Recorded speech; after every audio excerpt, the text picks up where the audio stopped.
couple of days ago, I made a video about my favorite novel. That novel is George Orwell's 1984. In that video, I talked about the two books that most influenced George Orwell to write 1984. Those books were The Iron Heel by Jack London and We by this Russian dude whose name I cannot pronounce. So while I don't know which book you were referring to in this question, I figured I would just give you guys the plot to both of those books. While summarizing these plots, I'm going to try my best to give away zero spoilers. Let's start off with Jack London's The Iron Heel. The book was published in 1908 and is often given credit for being the first dystopian novel ever written. The most important thing that you need to know about this book is that there are two political groups at war with one another. First is a sort of oligarchy group of wealthy elites.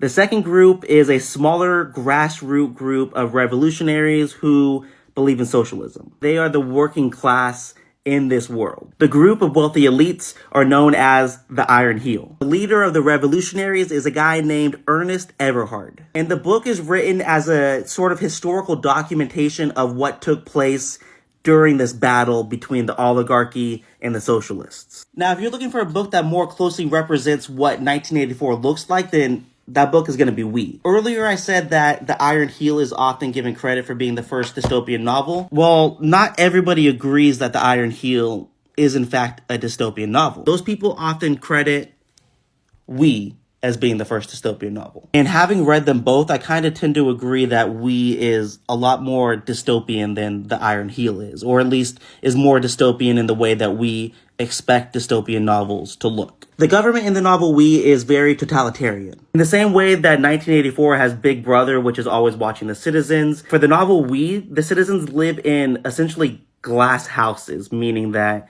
they can always be seen no matter what it is that they are doing, or no matter where it is that they are. The protagonist in this novel isn't necessarily against the government.